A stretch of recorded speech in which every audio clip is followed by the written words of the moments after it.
درود به مخاطبین عزیز. بنده امین فردین خوشحالم که بار دیگه با یک برنامه پشت پرده دیگه با شما هستم.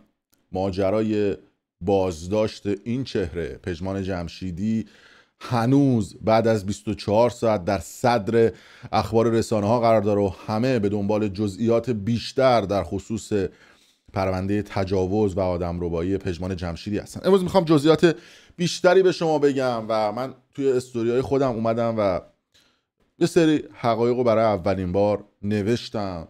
اونم این که من 6 ماه پیش با پژمان جمشیدی به واسطه یک دوست مشترکمون آقا شهرام یک گروپ کال و یک تماس گروهی داشتم با پژمان جمشیدی که جزئیات اون مکالمه رو به شما خواهم گفت که بی ربط به این پرونده آخرشم نیست. ماجرا از اونجایی شروع شد که من اومدم و هلوش 1 سال پیش یک افشاگری کردم در خصوص پژمان جمشیدی و همسرش نگار فرهمند که گفتم که ایشون خیانت کرده به نگار فرهمند و رفته با 2 تا خانوم ارتباط با اونا داشته. نگار فرهمند هم مچ پژمان جمشیدی رو گرفته و بعد از اون قضیه از اون زندگی اومده بیرون و به شدت پژمان درگیر مصرف کوکائین و حالا مشروب اینا هم که اصلا اونا زیاد عادیه بین جوونا و واقعا داره زندگیش به مرز نابودی کشیده میشه و اومدم گفتم که باید سلبریتی ها جور دیگه ای زندگی بکنن. اینکه حالا تو معروف میشی به یه جایگاهی میرسی نباید خودتو گم بکنی. خلاصه ما یه دوست مشترک داشتیم با پژمان جمشیدی و به من گفتش که یه اتفاق عجیب و غریب برای پژمان افتاده و حال روحی خوبی نداره، میتونی با پژمان صحبت بکنی تلفنی. و منم همیشه تو ویدیوام گفتم، یعنی برید ببینید ویدیوهای من گفتم آقا من با اکثر سلبریتی ها و آدمای معروف در ارتباطم، فقط وقتی تماس تصویری میگیرم اسکرین شات نمیگیرم، وقتی ماشین باشون صوتی میگیرم صداشون رو ضبط نمیکنم، یعنی نمیام بگم آقا دلیلی نداره. چون من وقتی افشاگری میکنم، افشاگری من هستش که این آدم ها اون خطا رو دیگه تکرار نکنن، اون اشتباه رو دیگه تکرار نکنن، دیگه از جایگاه خودشون سوء استفاده نکنن، دیگه سعی نکنن توی جایگاه خودشون که هستن از مرزشون خارج بشن. گفتم خب باشه بیارش بالا ببینم داستان از چه قراره. آورد بالا و گفتش که همسر سابق من نگار فرهمند منو تهدید کرده چند روز پیش. گفتم چه تهدیدی کرده؟ گفته که فیلم های در حال مصرف کوکائین منو میخواد پخش کنه تو فضای مجازی و گفته که اولین نفر میدم همین فردین پخش کنه. تو رو خدا اگه تو این فیلم ها رو پخش بکنی، تو اگه این کارو بکنی زندگی هنری من نابود میشه. گفتم آقا من اصلا نیومدم که نابود بکنم. نشون به اون نشون که وقتی اومد بالا با من و شهرام فخار که رستوران پدر خوب تو ایران داشته، اولین جمله‌ای که گفت، یعنی تا اومد بالا و گروپ کار کرد تو قبلش باش هماهنگ کرده بود، گفت یا ابوالفضل. مثلا دقیقاً همین جمله رو گفت، با همین اکسنت. گفتم آقا چی شده؟ لولو که نیستیم، یعنی یادم از مکالمه و توضیحات من داد و جزئیات من گفت آقا من اینجوری تهدید کرده و گفته که بعد به من نمیدونم پول بدی، فلان بدی، بیسان بدی، اون صحبتایی که پژمان جمشیدی کرده. گفتم آقا من اصلا قصدم نابودی آدم ها نیست، ولی من این تصاویر رو پخش نمی کنم، اما یه شرط برات دارم. خودش حالا میاد بیرون آزاد میشه و حالا هر اتفاقی که بیفته میاد مصاحبه میکنه. آقایون خبرنگار و کسایی که تو ایران هستید این سوال از پژمان جمشیدی بپرسید. خودش احتمالاً بیاد بگه من به پژمان جمشیدی گفتم من برات یه شرط میذارم، اگر این شرط رو گذاشتی من هیچ وقت دیگه راجع به تو صحبت نخواهم کرد و باید این شرط رو رعایت بکنی. گفت چی؟ گفتم آقا باید مواد رو بذاری کنار، بعد کوکائین رو بذاری کنار. اگه مواد رو ترک کردی من راجع به دیگه صحبت نمیکنم. این شرط هم برای من نیست، برای اینکه آقا تو به زندگی خودت برگردی. من نه باباتم، نه مامانتم، نه نمیدونم هیچ. من فقط میدونم و میتونم از اون قدرتی که دارم تو آزادی مدیا استفاده مثبت بکنم و بعد از اونم حتی قطع کرد اون دوستمون شهر اومد بالا. گفتم آقا من فقط دوستم که حال آدما خوب باشه، من که نمیخوام آدما رو نابود بکنم. آقا قبوله. حتی نشون به اون نشون که 2 هفته بعد از این قضیه رفت ترکیه و ترک کرد پژمان جمشیدی و مواد رو گوش کنار، کوکائینو برای مدتی. من بعد دوباره رفت روی آورد بهش، یعنی قولی هم که به من داده بود زد زیرش. اما توی اون جزئیاتش به من گفتش که آره نگار فرهمند از من کلی پول گرفته، کلی مهریه گرفته. بعدش دیروز من به واسطه یک رفیق مشترکی که داشتیم، حالا جزئیات دیگه هم وجود داره، راجع پروندهش هم صحبت میکنیم، گفت آقا من با نگار فرهمند در ارتباطم، میخوای بیارم باش صحبت کنیم؟ گفتم آره بیار من صحبت بکنم. به نگار فرهمند گفته بود که آره من با امین فردین رفیقم، میخوای بیا بالا یه سری صحبت‌ها بکنیم. بعد گفته بود که نه من با امین فردین صحبتی نمی‌کنم، به دروغ گفته من مهریه گرفتم، من اصلا مهریه نگرفتم، مهریه من 5 تا سکه بوده، فلان بوده، بیسان بوده. خانم نگار فرهمند ای بابا، مثل که باید با شما ما یه گروپ کالی بکنیم. سلطان، خونه و آپارتمانی که توی یونان شما گرفتی از کی بوده؟ اون پنت هاوسی که بالا شهر تهران گرفتی از کی بوده؟ حالا از مدلل چی گرفتی، از یکی دیگه چی گرفتی، اون ما به خودت ربط داره، من اصلا کاری ندارم. الان مثلا تو ایتالیا با یه عرب دوست داره، ما به خودت ربط داره، زندگی شخصیت اصلا ما دخالت نمیکنیم، ورود نمیکنیم. بابا دیگه حداقل خونه یونان رو گردن بگیر. اون $100,000 تو گاف صندوق توی تهران، حالا طبق ادعایی که خود پژمان میکرد، دیگه گردن بگیر دیگه، پول گرفتی ازش طلایی. نمیگیرم دیگه، خود گفتم بیا صحبت بکن. بعد میگه من اهل حاشیه نیستم، اصلا نمیخواستم من راجع به شما صحبت کنم. شما خودت اومدی یه استوری گذاشتی، ببین این استوری خانم این برتر قشنگ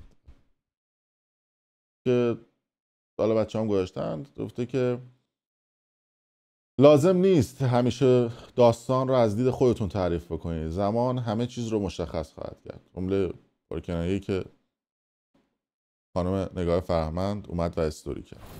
عجب، شما خود یاد نمیاد. حتی نشون به اونشون که بعد من رفتم پیش 2 ماه پیش من اسپانیا بودم، پیش دوست مشترک خودم و پژمان بودم، یه ویدیو گرفت گفت بذار من بفرستم برای پژمان اینا. این حتی بهش گفتم اسکرین شاتشو برای من بفرست که این بذار من اینو زوم کنم، اون بالا تصویر نمیاد نمیدونم چرا. این چتیه که ما با پژمان جمشیدی داشتیم، ما زوم کردیم اسمشون بالا اومد. خب 12 آگوست بود که من رفته بودم اسپانیا، یه ویدیو گرفتیم من این شهرام مشترک فرستادیم برای پژمان که پژمان هم گفت به به خوش بگذره بهتون، دلتنگم، بگو ما رو کم اذیت کنن آقای امین خان، سلامت باشید هر دوتون. نشون میده که آقا ما با هم صحبت کنیم. حتی این ویدیو هم این بود.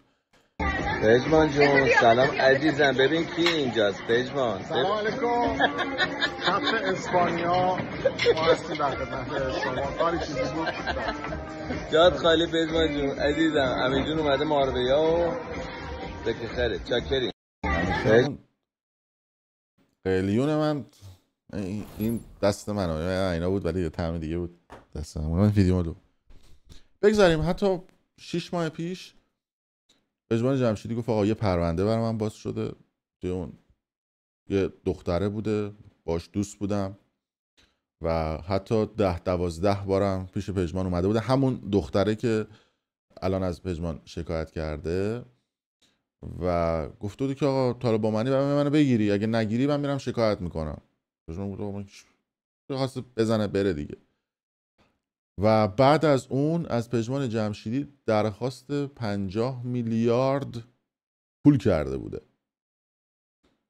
گفته بوده من این پولو میگیرم شکایت نمیکنم. چرا؟ چون قبلا هم یه سابقه همچین شکایتی از پژمان وجود داشته، یه دختر دیگه. من نمیدونم پژمان تو مواد مصرف میکنی دیگه کنترل زیپ شلوارتو نداری. اون موقع هم من بهش گفتم آقا یکم زندگیتو مدیریت بکن اینجوری، چون آدما فکر میکنن مثلا من افشاگری میکنم میخوام زندگی آدما رو نابود بکنم. نه آقا ما افشاگری میکنیم که تو راهتو، یعنی یه شوک به آدما وارد بشه.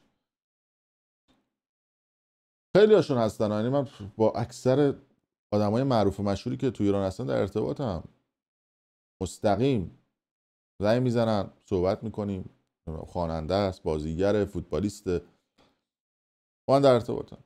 مثلا من به خیلیشون مشورت میدم، میگم آقا اینجوری رفتار بکنید، اینجوری کار بکنید.